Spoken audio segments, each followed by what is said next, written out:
Being a member of FIFA is like being in the secret garden. There's an unspoken code. You can do whatever you want. Wire fraud, money laundering, racketeering, tax evasion. FIFA became a criminal organization. If I will feel a tsunami coming, trust me, you haven't seen it yet. This is the World Cup of fraud. Our business is our business. Greed and politicking and backstabbing. FIFA is under fire. It's the biggest sports corruption scandal we've ever had. The impacts go to every corner of the planet. Do these people really care about the game? If one of us is corrupt, we all are. Let's go FIFA! Let's go FIFA! This video is for football fans who feel like something's changed. The ones who look at modern football, the mega stadiums, the billion-dollar signings, the tribal debates over Messi or Ronaldo, and can't help but wonder, is this still a sport or is it something else? Because if you don't see what's really happening, you'll keep falling for the distraction. You'll keep cheering while the world burns behind the broadcast. And the game you love, it'll keep being used, not to entertain you, but to control you.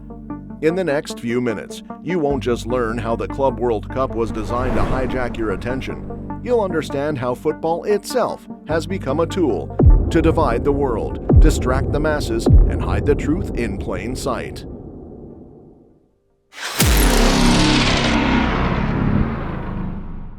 Football used to be simple. You'd pick a team, scream at the screen, and forget about the world for 90 minutes. But then came the obsession. Messi or Ronaldo. People stopped watching the game and started watching sides.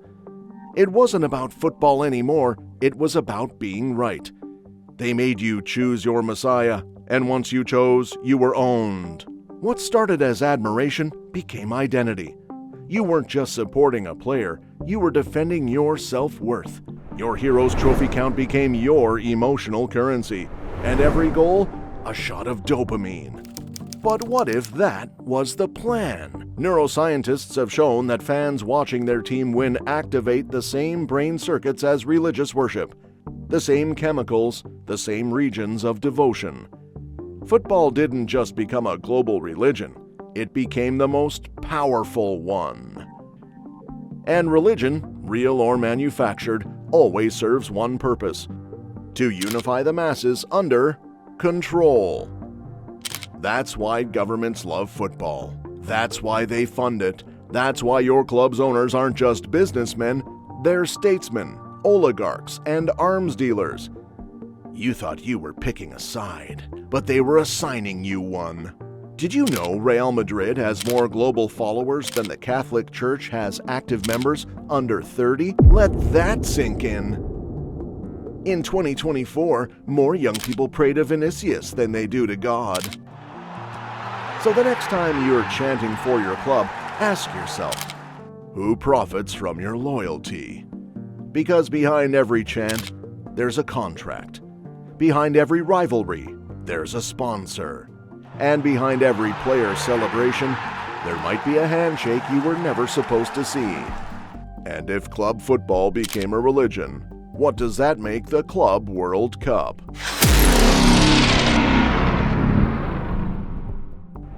In 1930s Italy, Mussolini used football victories to legitimize fascism. He turned the Azzurri into propaganda, trophies as tools of dominance. Franco's Real Madrid, more than a club. It was the dictator's weapon, a shiny emblem of control over the Catalans and the world. Football was never innocent, but we forgot that. We convinced ourselves it was different now, modern, global, democratic. But when a game can cause riots, when 80,000 people cheer in unison while cities burn, you have to ask, who's really orchestrating the noise? Psychologists call it emotional displacement. It's when governments and media feed the population emotionally charged distractions, like football, to suppress unrest, delay protest, and channel frustration into harmless outlets. It's not just escapism, it's emotional sedation. In Brazil 2014, national protests over healthcare and education exploded days before the World Cup. The government? They fast-tracked police crackdowns and launched a record-breaking PR campaign to redirect public sentiment toward the national team. The result? Protests disappeared from the headlines. Neymar was on all front pages. This isn't coincidence. This is policy. When football works, governments sleep easier. No unrest, no headlines, no unity, unless it's choreographed in a stadium. And today, it's not just authoritarian regimes doing it. It's democratic ones too. The game is global. So is the control. If a domestic league can distract a nation, what can a global tournament distract the entire planet from? Because while we debate offsides, they're redrawing borders. And while we fight over VAR, they're shipping weapons, passing laws, and shifting the new world order. Gianni Infantino said the new Club World Cup was about inclusion, global growth, and giving clubs around the world a chance to shine. They called it historic, a celebration of diversity, the future of football. But step back, and the picture changes. Because what they sold as evolution might actually be a hostile takeover. At first, the idea sounds exciting. More teams, bigger stage, new stories. But when you follow the money, when you ask who really benefits, the shine wears off fast. This wasn't football going global. This was football being bought and sold. In 2023, despite protests from human rights groups over U.S. foreign policy and its involvement in multiple armed conflicts, FIFA still awarded the Club World Cup hosting rights to the United States. This wasn't about bringing football to new fans. It was about bringing power to new markets. And every club that accepted the invite, they became pieces on someone else's chessboard. This is sports washing on a global scale, and FIFA is running the laundromat. Because if this tournament is just the trial run, what does the final version look like?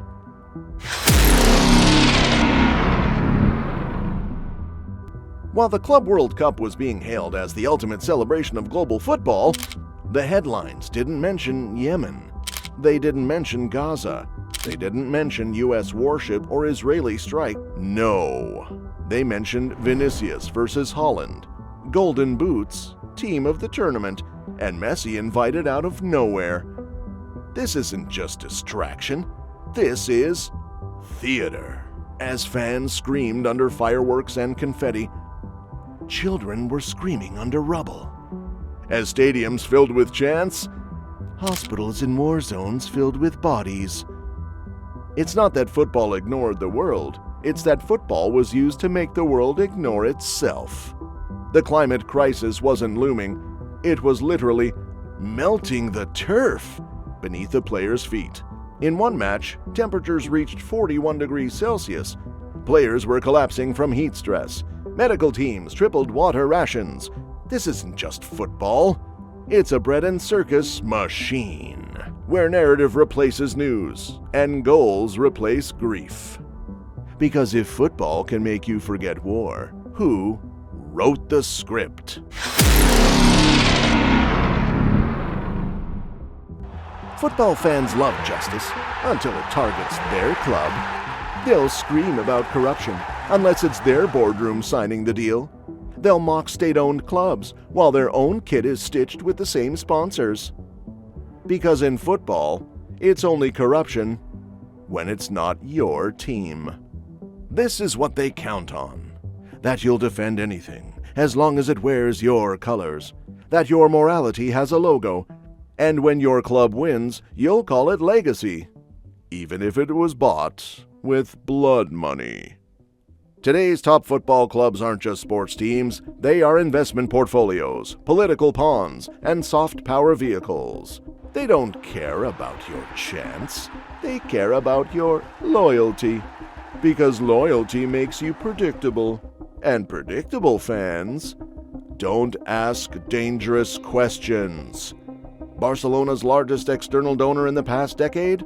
Qatar Foundation. Real Madrid's biggest sponsor? Emirates, owned by the UAE government. The two clubs that defined El Clásico were bankrolled by rival Gulf regimes using football as PR. Your passion isn't just monetized, it's militarized. They've taken your identity, your club, and used it to launder influence, normalize exploitation, and silence dissent. Because if every top club is already bought, then the Club World Cup isn't about who wins. It's about who gets to appear clean. So if the pitch is just a stage, what's the real performance happening underneath it? When people think of sports washing, they point to Qatar, Saudi Arabia, the UAE. They never point to the US because the US doesn't buy football to look good. It buys football to win a much bigger game. And hosting the Club World Cup, that wasn't about football. It was about the boardroom, the battlefield, and the ballot box. Why is the US hosting the biggest club tournament in history? Not because it loves the game. It's because it's a soft diplomacy gold mine. It's a way to normalize American leadership before the 2026 World Cup, shift attention from global debt, inflation, and internal unrest, expand cultural influence where military power can't reach. This isn't about building fans, it's about building trust in an empire that's falling apart. While fans wave flags in stadiums, the US is waving arms deals through Congress, while crowds chant for clubs, lobbyists rewrite laws, oil contracts shift hands, and interest rates climb. This isn't sport, it's strategy, and you're watching it with a bucket of popcorn. During the Club World Cup, the US finalized over $1 billion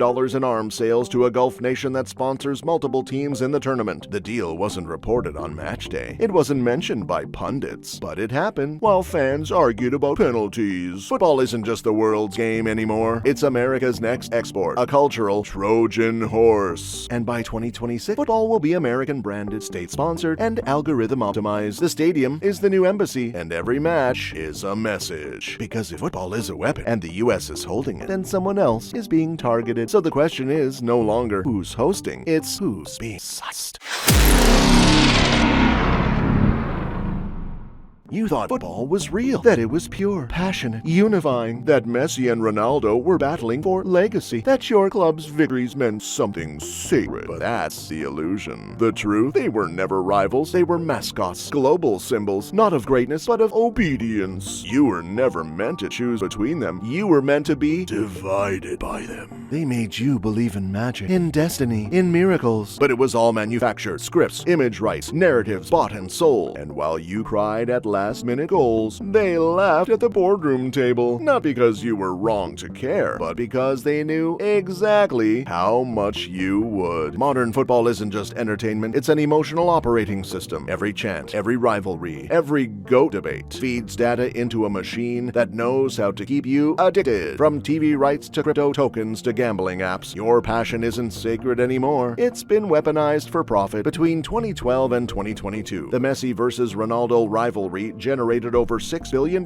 in brand value across platforms. Adidas, Nike, FIFA, UEFA, La Liga, the Premier League. Every institution you thought was neutral, cash in on your obsession. That money didn't just sell shoes and shirts, it bought silence, obedience, control. Football is no longer a sport. It's a global operating system built to entertain you while managing you. It tells you who the hero is, who the villain is, what to feel, when to cheer, and when to forget. And once you see it for what it is, you can't unsee it. Because if Messi and Ronaldo were just the surface, if your loyalty was just leverage, then the Club World Cup isn't just the end game, it's the proof that the game is over. But before the final whistle, there's one more thing you need to see. The real target, it was never a country, it was your mind, your loyalty, your silence. They told you this was football's future, that the Club World Cup was progress, a new era, a global celebration, but it wasn't the future. It was the mass, a dazzling illusion to make you forget who's pulling the strings. But while you were chanting for clubs, they were rewriting the world. What are we watching? Really? Is it a game or a ceremony? Is it football or a funeral for what football used to be? Because the joy is real, the moments are beautiful, but they're being used. And if your love can be hijacked for profit, then even your passion isn't safe. You were just a viewer. You were the product, the pawn, the cheering choir that made the ritual feel real. This tournament didn't just distract you. It depended on you. Without your loyalty, your rage, your chance, the illusion collapses. This isn't about football anymore. It's about power. It's about control. And now that the curtain's falling, you can finally see the stage for what it is. Not a battlefield, not a celebration, but a screen. And we've all been watching the wrong side. So when the final whistle blows, who really wins? The greatest trick they ever pulled was making you think this was your game.